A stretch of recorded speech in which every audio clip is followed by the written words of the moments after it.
नमस्कार और स्वागत है इस अद्भुत यात्रा में। आज हम बात करेंगे भारत के एक परम पवित्र तीर्थ स्थल रामेश्वर धाम की। रामेश्वर धाम न केवल एक मंदिर है, बल्कि ये करोड़ों हिंदुओं की आस्था का केंद्र और एक अविस्मरणीय ऐतिहासिक कहानी का साक्षी भी है। इस वीडियो में हम रामेश्वर धाम के भव्य दृश्यों के साथ इसके इतिहास और स्थापना की पूरी कहानी जानेंगे। एक ऐसा सफर जो आपको त्रेता युग में ले जाएगा। तो आइए सबसे पहले उस महत्वपूर्ण प्रश्न का उत्तर खोजते हैं। रामेश्वर धाम की स्थापना कब और किसने की थी? जवाब छिपा है मर्यादा पुरुषोत्तम श्री राम की महान गाथा में। हमारा उद्देश्य इस वीडियो के माध्यम से इस पावन धाम के इतिहास, इसकी स्थापना की कहानी और इसके धार्मिक महत्व पर प्रकाश डालना है, ताकि आप इस तीर्थ के हर पहलू को गहराई से समझ सकें। रामेश्वर धाम का महत्व भारतीय संस्कृति और धर्म में अद्वितीय है। ये एक ऐसा संगम है जहाँ राम और शिव, विष्णु और महेश एक ही स्थान पर मिलते हैं। रामेश्वरम भारत के 4 धामों में से एक है, साथ ही ये 12 ज्योतिर्लिंगों में भी गिना जाता है। इन दोनों ही कारणों से इसे मोक्ष का द्वार माना जाता है।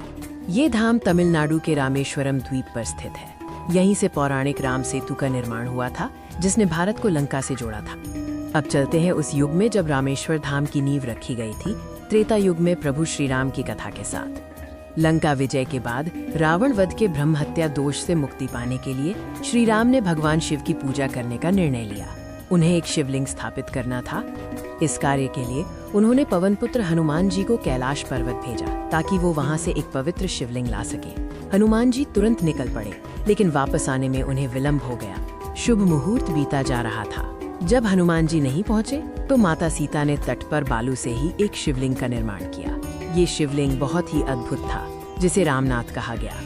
और यहीं से शुरू होती है रामेश्वर धाम की कहानी, जब मर्यादा पुरुषोत्तम राम ने स्वयं इस पवित्र शिवलिंग की स्थापना की। श्री राम ने शुभ मुहूर्त में सीता माता द्वारा बनाए गए बालू के शिवलिंग यानी रामनाथ की स्थापना की और विधि विधान से उनकी पूजा की। इस प्रकार इस धाम का नाम रामेश्वर पड़ा, जिसका अर्थ है राम के ईश्वर। जब हनुमान जी कैलाश से शिवलिंग लेकर लौटे तो उन्हें दुख हुआ कि वो समय पर नहीं पहुंच पाए। तब श्री राम ने हनुमान जी को सांत्वना दी और उनके लाए गए शिवलिंग विश्वलिंग को रामनाथ के बगल में स्थापित कर उनका सम्मान किया। आज भी सबसे पहले विश्वलिंग की पूजा की जाती है। ये स्थापना त्रेता युग में हुई थी, जब श्री राम लंका विजय के बाद वापस लौट रहे थे। ये रामेश्वर धाम की आदि स्थापना है। पौराणिक स्थापना के बाद समय समय पर इस मंदिर का जीर्णोद्धार हुआ। आज हम जिस भव्य संरचना को देखते हैं, वो विभिन्न शासकों के प्रयासों का परिणाम है।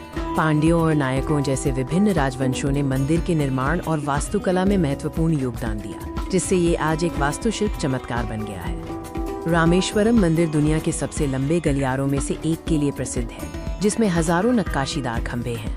ये वास्तुकला की एक उत्कृष्ट मिसाल है। तो ये थी रामेश्वर धाम की पूरी कहानी, जहाँ इतिहास, आस्था और भक्ति का अद्भुत समन्वय है।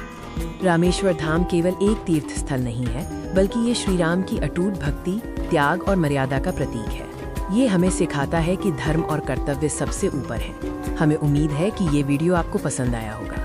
रामेश्वर धाम की यात्रा करें और मर्यादा पुरुषोत्तम राम के आदर्शों को अपने जीवन में उतारें। धन्यवाद।